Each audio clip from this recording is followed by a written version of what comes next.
Yes, welcome back, Looney listeners. You are listening to Into the Night, the Moon Knight podcast. This is episode 317, and you are with one of your high priests, Ray. G'day. I'm here to do a solo episode, something a little bit different. We've been blessed with a lot of new material, which has been great, a lot of moonshines, but it's time to now go back and look at the phase of the moon.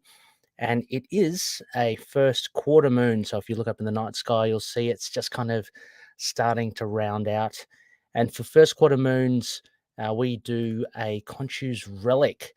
And Khonshu'S relics are basically, for those that don't know, anything to do with Moon Knight.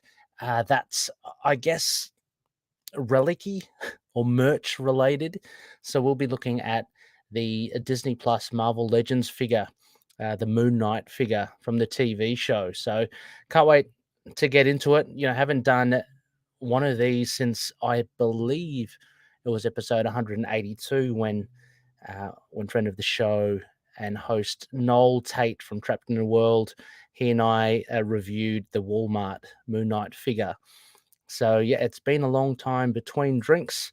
But before any of that, of course, a big thank you to all our patronies, and in particular, our top tier patronies, Drew Toombs, Daniel Doing, Frank the Think Tank, and Odin Sword, of course. And rounding out our sponsors, CLZ Comics and Dreamland Comics from Schoenberg, Illinois. So, Loonies, what we're going to do for this, and I might as well set the scene straight away. Since reviewing these action figures kind of leans towards visuals, I am recording a video as well, and what I might do is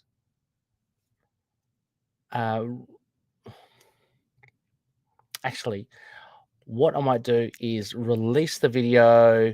For those that want to have a look, I'll add a link in the show notes, so you can look at the unpacking of this. I haven't opened my Moon Knight's figure since I got it, and we'll go through what we've done in the past with action figures. So, based the reviewing method, I'll go through like the packaging, the sculpting, the paint, the articulation, accessories, the outfit, the fun factor, and the value. Anything to look out for, and I'll round it off with an overall score as well. So yeah, this should be fun. I always like unpacking stuff, but yeah, now you have a video to hopefully kind of aid you. Go watch it. Go listen to this thing and then go watch it or something. I don't know.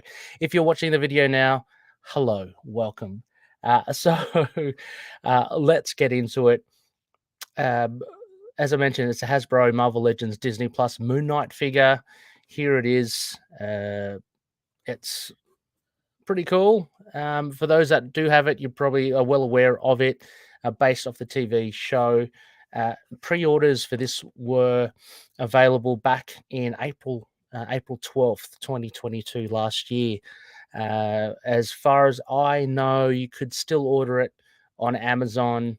It was still plentiful by November last year. I don't know the situation now. You might be able to find it, or it may be one of those ones that is starting to become a bit rarer to find, but hopefully not. Hopefully, if you haven't got one, you can go pick it up. Let me read. I'll read the, I guess, the blurb at the back. It says, clad in the ceremonial armor of Khonshu's chosen warriors throughout the century, Mark Spector is Moon Knight, sworn to obey Khonshu and deliver his vengeance accordingly. So, yeah, a nice little blurb there. And as mentioned, this is based on the Disney Plus. You can see as well, I might start with the packaging. You can see it's got the Disney Plus sign there, and it's got the Moon Knight logo, as well as your standard Moon Knight name at the bottom. And yeah, it looks pretty handy. The side art for the packaging is pretty neat. I actually like it. I mean, let's face it, there's a lot more I guess, articulation and texture in this Moon Knight costume based off. I guess they really had to build it in real life. So kudos, I'll get to the detailing, but they do add a lot of detailing in here. So yeah, the cover art, the promo art on either side of the packaging just shows Moon Knight again, very kind of mummy like there. And the back is quite nice as well. We've seen it, I think, in the concept art. It was just like Moon Knight jumping. I've got a bit of a reflection there, but you can kind of see it. Yeah, jumping, and beautiful art as well. I wish I knew who the artist was that provided the artwork to this packaging. Uh, Before I forget, I'll mention as well that this is part of a wave, the Infinity Ultron wave. So the Builder figure. For those that don't know their action figures, Marvel Legends, what you do is you're kind of persuaded to collect all 7 figures. So we have the Moon Knight figure, this one. There's a Mr. Knight figure, which probably review at a later episode. Then you have Miss Marvel, She-Hulk, Kate Bishop, Marvel's Hawkeye, and Sharon Carter. So there's a picture of all of them, you can see there. And what it does, as you can see there on its left, you get a little piece of everything. Having said that, this incidentally, yeah, this figure itself is part of the wave, but it actually doesn't have a BAF figure, a builder figure accessory. It's the only one out of the 7. So as you can see, all the others are numbered 1 to 6, but Moon Knight hasn't got any. And each of those figures have a component of the Infinity Ultron, and if you buy all of these figures, you can create. You get an 8th figure, an Ultron figure. These figures, the ones selected in this wave, I think are pretty good actually. Sometimes they bundle the characters, like really disparate characters that you might want to get 1 or 2 of the figures, but there are like 3 or 4 that you just have no interest in. And it's strategy. They kind of do that, so you feel compelled to buy them if you want to get the builder figure. But these ones, I dare say, are all pretty cool. And like, I would consider getting the She-Hulk one, the Kate Bishop, Hawkeye one, Sharon Carter, Miss Marvel. I mean, Sharon Carter maybe less so because she's like a lesser character, but no, they're pretty decent. So bear that in mind. If you got this and you want to get the Infinity Ultron figure, you'll have to get those other 6 figures as well. So packaging, what else is there to say apart from just the top as well? You got your typical, the top of the box. You got the typical Moon Knight crescent, almost like a symbol, which is quite consistent with the other Moon Knight figures, I dare say.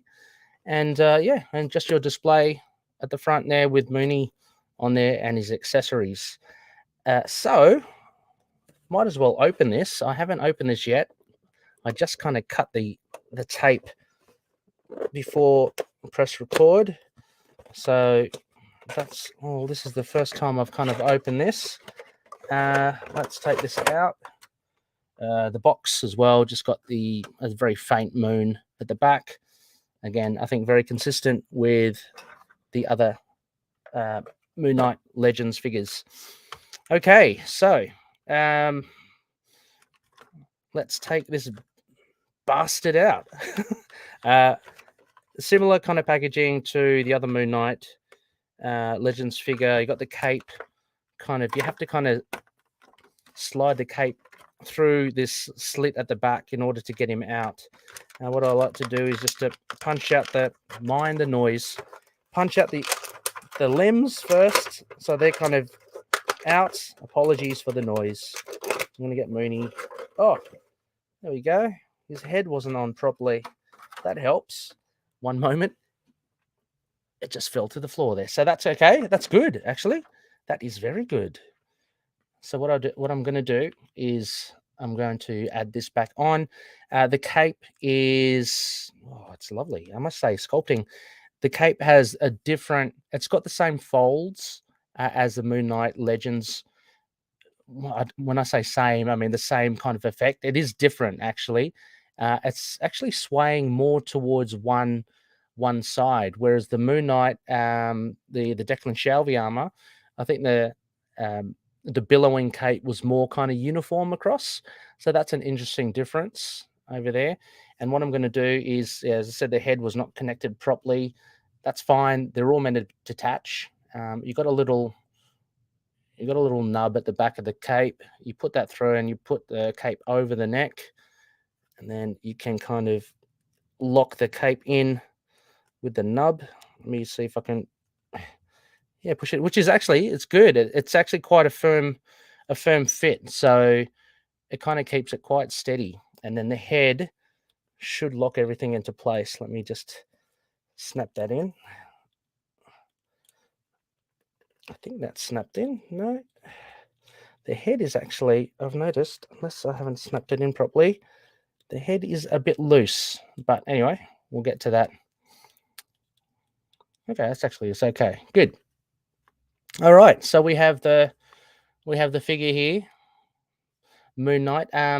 Sculpting wise, I must say that I am very, very impressed with this. I mean, this was even before taking it out of the package. You can kind of see the level of um, detailing here. So again, it's leaning very much into the actual costume used for the TV show. So what I do like to see is that nothing really. I mean, I'm talking about an action figure that you know is not $100, or it's kind of your, I don't know, mid to maybe high price range for your action figures. Um, but considering that price range, it's got a ton of detail here. So immediately I can see on the hood and the cowl, you actually have a moon at the top there, uh, which is in the TV show as well. It is kind of faded, which thankfully is, because you don't want moons everywhere. You know what I mean? But there's some nice kind of folds and lining on the hood as well. So if you can see that there, I've got to somehow maybe improve the way I do these action figure reviews. I know StreamYard can add a second camera, so maybe I can somehow add a second camera and kind of zoom in for you. But anyway, you'll have to make do with what I've got at the moment. Apologies. Also, as well, look, the main part of the costume and the main point of difference from this Moon Knight as opposed to the comic book Moon Knight is that he's very bandaged. Like, we know this is how he kind of transforms. It's kind of like an instantaneous, wrapping to become the Fist of Khonshu. So again, if you look at I'm just kind of worried about the head now, but actually the head's okay. I was just a bit worried that the head was loose, but um, the face as well can be very, again, very poor cameras, but uh, he's got bandage around the mouth and nose, and the eyes are looking pretty sinister as well. Very nice look, actually. Added to that, we have the body armor, which is very different. So we know he's got like an unlimited supply of crescent blades that he can take out of his chest. Um, there you go, and you can see the bandages as well, and the articulation that runs throughout his chest, his body, his torso, his arms as well. So full on bandaged, and I like you get the point of difference with I guess the forearms, where you get a bit more of a crisscross effect. Again, I mean, I'm just working off my memory here. I don't know if that is very prominent in the costume that you see in the TV show, but yeah, I mean, it's good. It makes a point of difference rather than just bandages everywhere. Again, similar, consistent with the TV show. You've got the belt, and he's got I don't know what you call it, the floppy thing in front of the crotch. That thing, very, very cool, front and back as well. You don't really see it too much at the back, but it's there too. Um, so yeah, there you go. And more. I mean, I guess I can't say, look, it's done absolutely well, but I totally respect the acknowledgement for it. And these are because apparently the costume had a whole heap of like hieroglyphics on them that you could just like read, like that said really appropriate stuff, but was too small to catch with the human eye when obviously watching the show. Over here as well, we've got uh, some hieroglyphs down his leg. So pretty cool. A little bit more obvious in the figure than in the show, but I appreciate that they added that in. Having said that, the more I'm aware of it, the more it kind of sticks out. But it's still good. Maybe anyway. One of the things I'm going to say, what is it? Things to watch out for. Maybe if they can do something different. If they had lightened that up a bit more, uh, perhaps that would work better. Maybe if that was in a white like ink, I don't know. But anyway, just a small quibble. Uh, the hands are all bandaged. They look pretty good as well, and the legs are pretty standard. But they've got their moons everywhere. Like he's got moons near his elbow. He's got moons the side of his knee. I mean, everywhere you can put a moon, it's there. Uh, yeah, the feet look pretty cool as well. Again, the bandage look and more boot-like, which is great. Getting away from the Crocs of the the other costume. So yeah, so that's I guess that's for sculpting.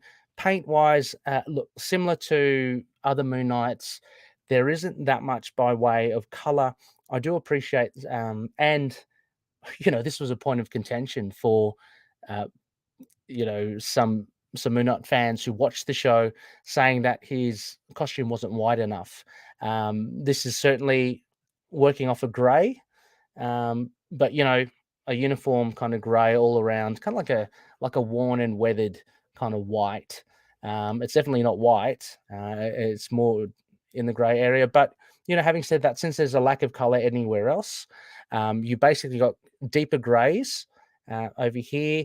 And a darker grey. What I do like is they've actually painted the inside of the hood, so a darker grey to actually give you that really kind of hooded, like shaded look. Like we know Moon Knight in the comics can sometimes be portrayed as having the totally the face in shade, and it's just the white eyes you see.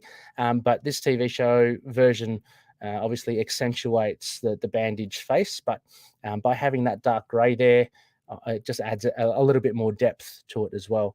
Um, I'm also going to say I'm very impressed with. They've coloured the eyes as well. The eyes is a silver, which is a nice detail. You won't pick it up on this video, but trust me, there there's like silver painting on the eyes. So again, I appreciate that detail. Very small to actually do. And we all know from the TV show that the eyes are kind of glowing. So I like that feature. I almost thought there's a hint of blue in there to kind of give it that kind of lighting, glowing effect. So I'm really impressed with that, the painting, the detail of the painting as well. Having said that, going back to the hieroglyphs, they look pretty much like printed on. So I'm actually hesitant to like rub that.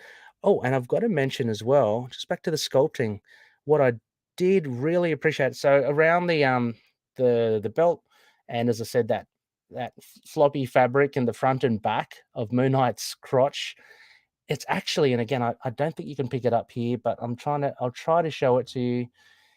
It's actually frayed at the edges, which gives it kind of a tattered look. And that's really, really fine detailing the articulation. And again, that wraps around, looks like, that cloth which wraps around his waist and down the front and back is laid. And you can see some tatters along some layers down the back.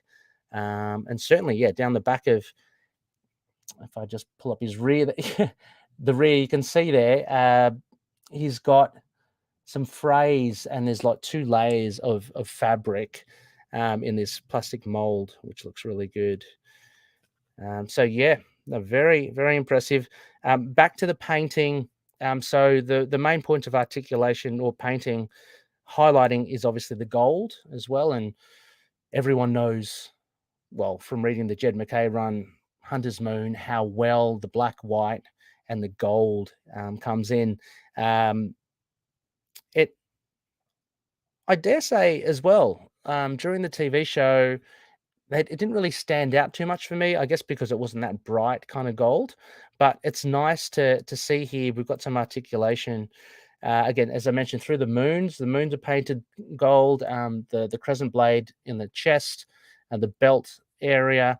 But more notably, he's got like around his arms, there's like an armband of gold, and around his wrists.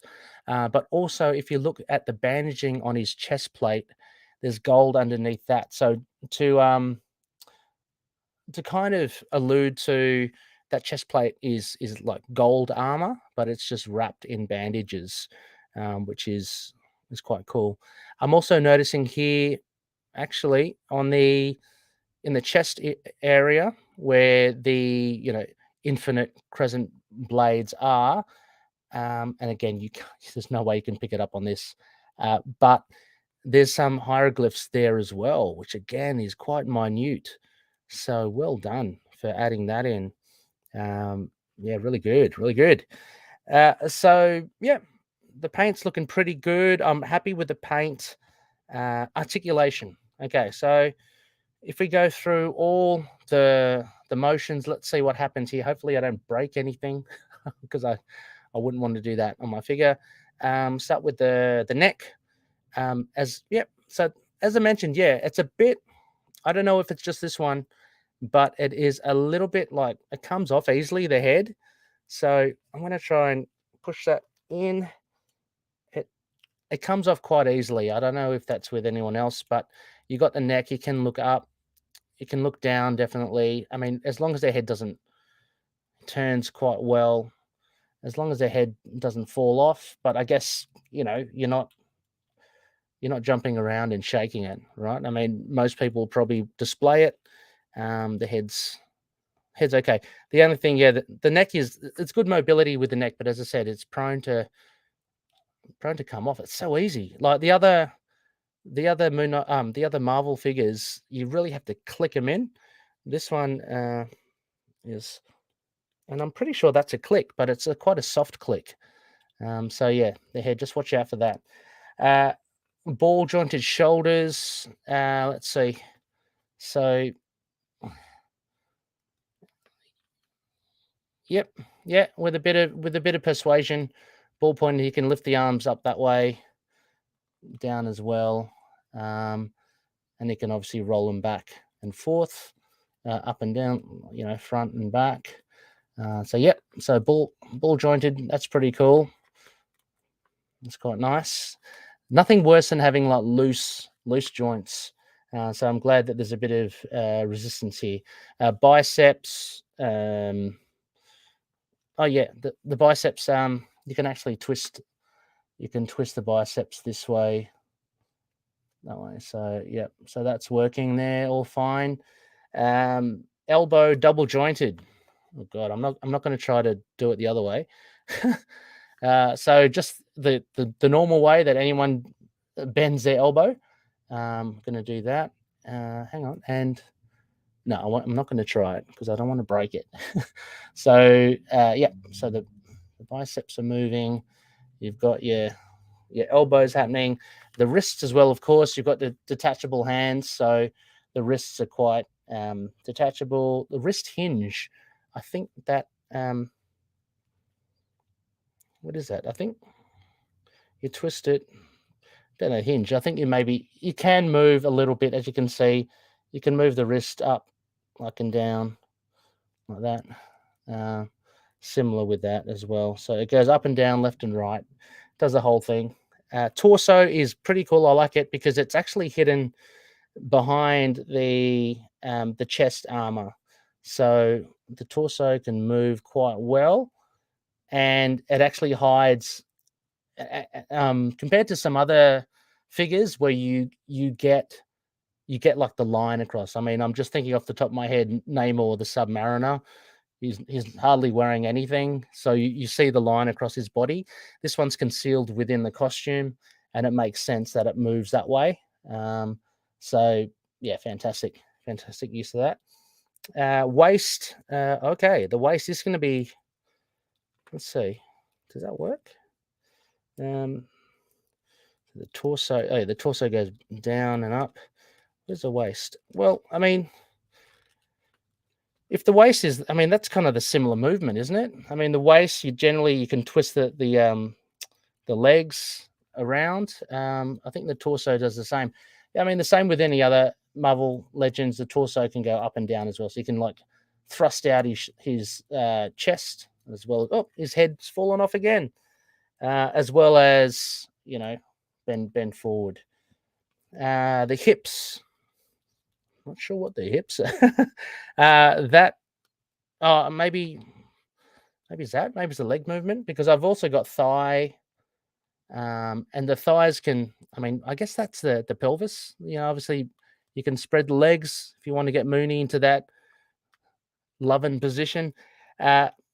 And the thigh, similar with other Marvel Legends, I hardly use it. It's where you can twist the leg. Like there's that, you can actually see the articulation just across, and you can just twist it.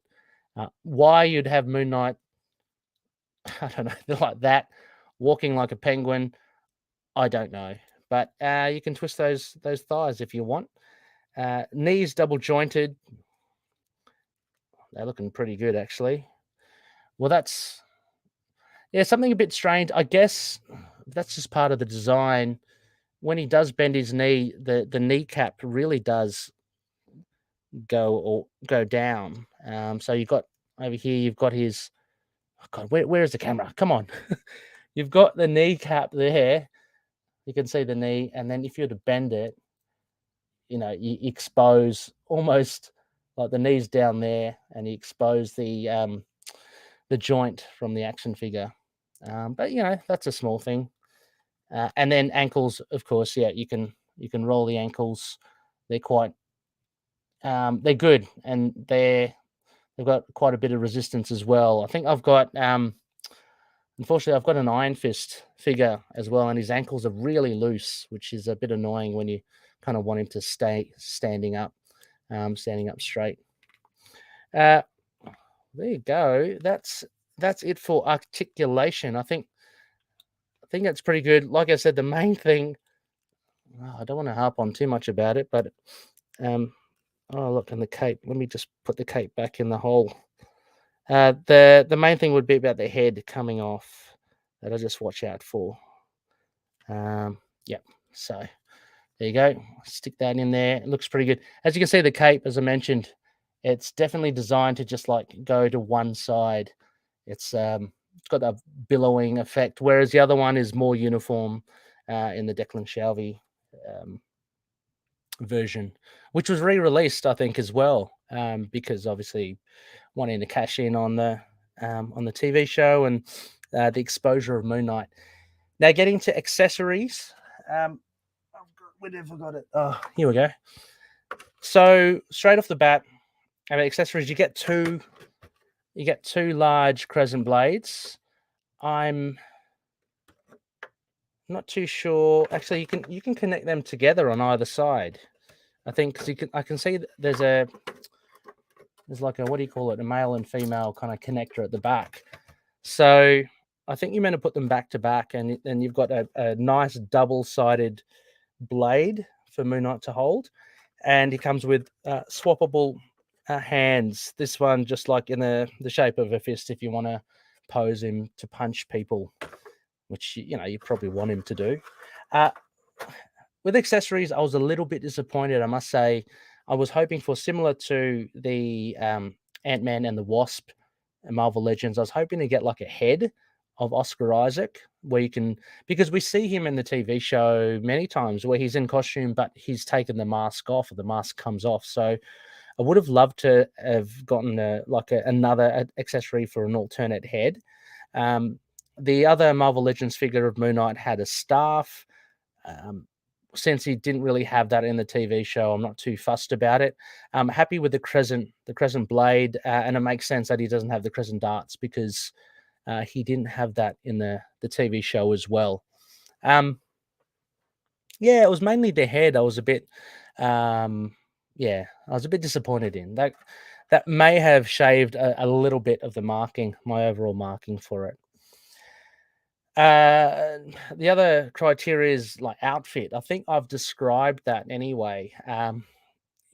Holistically, the outfit is very accurate to the TV show, so I'm very pleased with that, and I'm very pleased that it's very different from the more comic version of Moon Knight.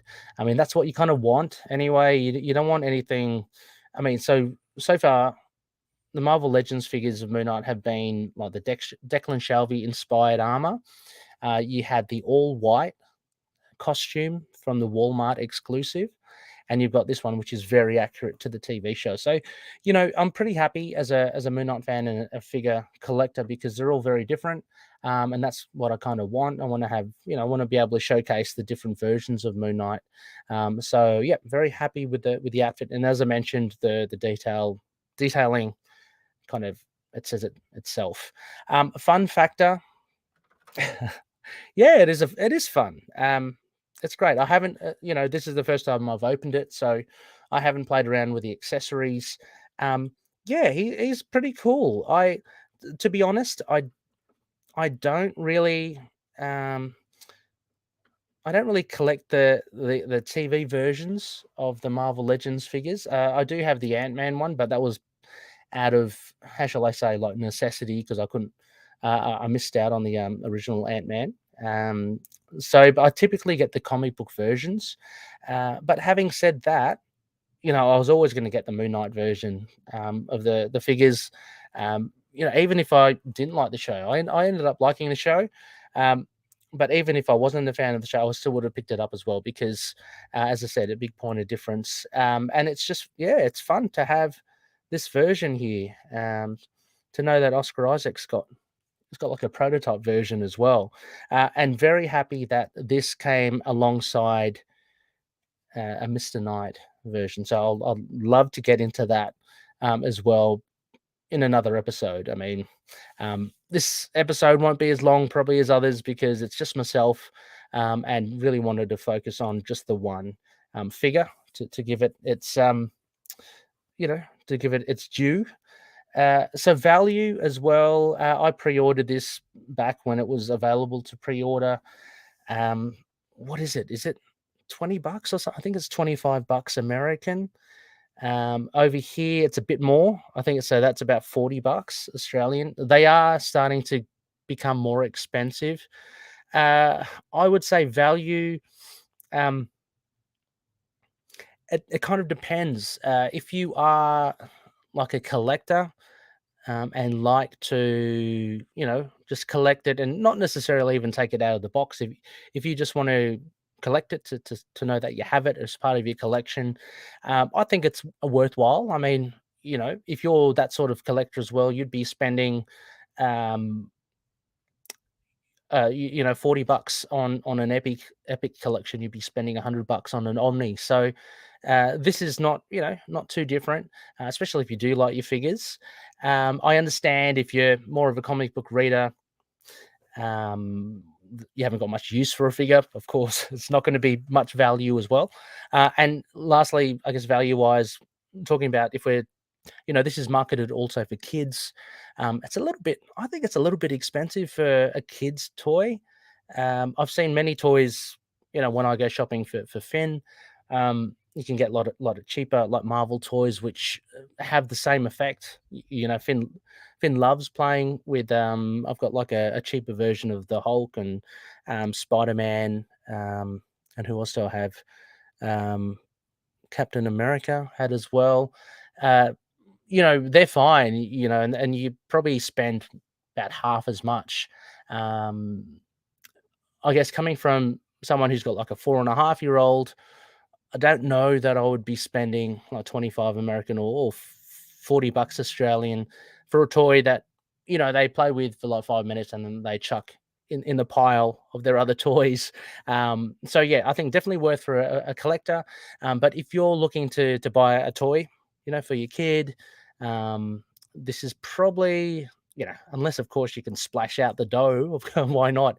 But I think it's probably a bit too much for them, and I think it's really worth. I mean, what does it say? It says here 4+, which I think is way too young for a kid. I think they probably start really appreciating it, I don't know, around 6 or 7.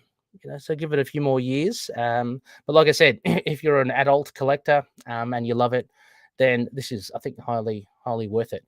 I will say as well that just finally, I've noticed the texture of the cape. There's actually an added texture to it. You can actually see fabric, like the fabric texture uh, to it, which is a point of difference from the Declan Shalvey one. So really good. It actually makes it, or at least attempts to look like it is like cloth, like a rough, bandagey cloth. So yeah, so very, very cool. Again, I don't think you'll be able to pick this up on the camera. I'm gonna have to zoom it in. um, yeah, really, really in focus or something. You can actually, yeah. Oh, I don't know if you can see. I might. Oh, it's really hard. Where is the lighting here? There, you can probably see that edge there. Maybe get in there. No, yeah. Trust me, they're like little minuscule microscopic kind of lines and cross hatchings there to make it look like a cloth. So very cool indeed. Uh, things to watch out for. Like I said, the only thing I really came up with was, um, was the head. I know. Um, I think in the previous Marvel Legends figure for Moon Knight, there were problems. I think with you have to be careful with the wrists. Like you don't. Maybe they're prone to snapping. They're meant to pop out, but the ball at the end, I think could pose problems. No, that wasn't it. What it was before was the belt in the Declan Shalvey armor was the glue was prone to come off, which was a bit disappointing. I don't think you'll get any problems with like glue or anything here. The plastic is quite malleable. There's no, I mean, the waist belt is very firmly set, so I don't think you'll get any problems with that. There are no loose little bits here. The only thing I can think of is like his finger. I mean, but that's with many figures, you get the finger, which you could potentially twist off, but that's pretty hard. There's no little spikes or things coming off his costume that could potentially be a problem. So no, I think overall it is definitely a very handsome figure, I must say. And if I'm to use the KHONSHU'S rating system, I'm going to give this pretty much a big, beautiful yellow man and a half. 8.5, I think, out of 10. I think this is one of the stronger figures I've ever seen by way of articulation. It's a lot more robust than some of the other ones. I actually like the fact that it's not completely white, and as much as I love the Moon Knight in the white, if you obviously don't, depends on how much you take care of it. If you don't, I mean, I know the Moon Knight cape that I've got in the Declan Shalvey figure, it picks up some dirt and stains and stuff, which of course you can clean, but I'm a lazy sod. But whereas this is a bit darker, so it's less prone to show stains straight away. Yeah, like I said, it's very robust. The only thing to watch out for is the head. Maybe it's just this figure. I'd be interested to know if anyone else has their figure as well, how easy it is to pop their head off. But like I said, unless you're playing with it and fooling around, then you can easily pull off the head. But if you're displaying it, it stays there. Look, it's still there. You can turn the head. Nothing. It's not too bad. But just compared to the other ones, like I've got the multiple man Marvel Legends, and his head's really hard to pry off. So you get two extremes. This one, it's not too loose, but all I'm saying is that it's looser than the ones I've come across before.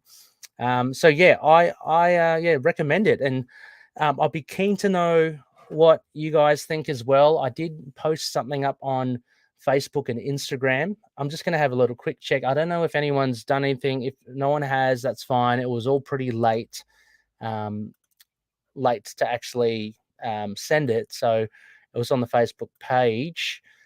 So yeah, look, I'm just having a quick look. I'm not expecting anything because, this is a niche kind of hobby, I guess, amongst comic book readers. They don't necessarily like them. I mean, readers probably just enjoy them for what they are.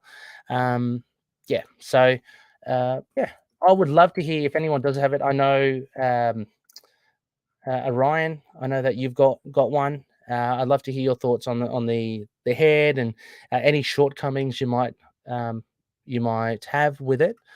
But yeah, a solid 8.5 for me for sure. Right. Well then, loonies, I think that will pretty much wrap it for this episode. Next phase, I can't believe it as well. It's that quick, and I know this episode came a bit later than over a week, so apologies for that. Just a little busy, but next week, episode 318, it's another moonshine, which is great. I'm not complaining. It's new material. We will look at Jed McKay's issue 20. So, my God, we're up to issue 20 already. So I cannot wait for that. No doubt we'll be joined again by Rebecca. And maybe another loony. I don't know if anyone's keen to jump in. We will be live streaming, of course. So you can drop your comments as we speak as well. There's not a problem too. Yeah, as mentioned, a huge thank you to all our patroonies. I'll shove that up there now. Executive producers, our co-producers as well, and all our loonies, patroonies in general. So a big thanks to the likes of Odin, Drew, Daniel, Frank, Derek, Justin, Wayne, Josh, Anthony, Russell, Mario, Matthew, Jonathan, and Dan. Thank you so much for all your support. Really do appreciate it as well. And you too can become a Patreon member on patreon.com/ITK Moon Knight. Incidentally, as well, while I still remember, go check out our TeePublic site. The link is in the show notes. Everything on the site is 35% off, so you can get yourself some cheap ITK merch. You can get mugs or whatever. Also, for a limited time as well, I've got up there the logo design for the other podcast that I do. To Know Her is to Fear Her, the Spider-Woman podcast. A shout out to the likes of Saren, Jess, and we're big fans there, Rustin and Carlos. But also as well, if you like Howard the Duck, go check out. There are some funky designs there by Noel Tate. All of that is 35% off. So do yourself a favor, get some really cool bargain shirts or hoodies or notebooks, or pins or badges. Also, as well, incidentally, I'm still working on those Patreon gifts as well. I have not forgotten. I will let you know through Patreon patronies when I'm about to send them off. But I'm just getting that all together. Big thanks is also to our sponsors, CLZ Comics, and our top tier patronies again. Frank, the Think Tank. You can catch his podcast, I Want to Fight It, with his nephew, Pablo Candy Bar. The last episode I did was a Minotaur. That was pretty cool. Go check it out. It's a lot of fun. They fight beasts.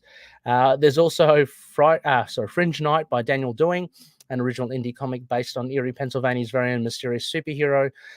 Daniel's gearing up for issue 7. That's going great guns, and you can support him at patreon.com/Fringe Night 27.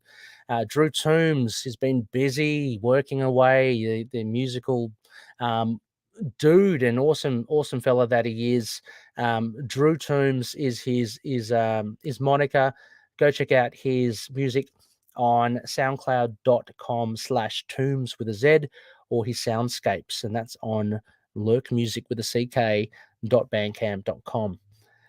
As well, Odin Sword. I think a bit quiet on the podcast front, but you can check out the Drinking Marvel podcast that Odin does with his brother. Heaps of fun. Go check it out, and a huge thanks to Odin for all his support too. Dreamland Comics, use the code MOON and you get 20% off their online store. I'm not sure how that's going really. That store. I might have to touch base and see what's happening. Let us know, anyone who's bought from there. Is it still alive? Is it still functioning? I hope so. Anyway, also as well, we are part of the collective. Go check out some awesome podcasts. I have to give a shout out to Capes and Lunatics. Fantastic, funny people they are. Go check it out. TV podcast industries. They're doing The Last of Us reviews for that TV show. That's pretty cool. And I'm going to shout out, of course, Happiness in Darkness, a superhero movie podcast. If you like the sound of DJ Nick, then please consider becoming a patroni, because I may have a bonus episode with said Nick in it coming up. Also, where you can find us, the best place to find us on email, feedback@itkmoonnight.com. We've got the website. We're on Facebook, Twitter, Instagram, YouTube as well. Updated our website address. So it's youtube.com/@ITK Moon Knight. So very easy to remember. Go check out the videos there. And as mentioned, I'll have a link in the show notes with a link to the video version of this podcast.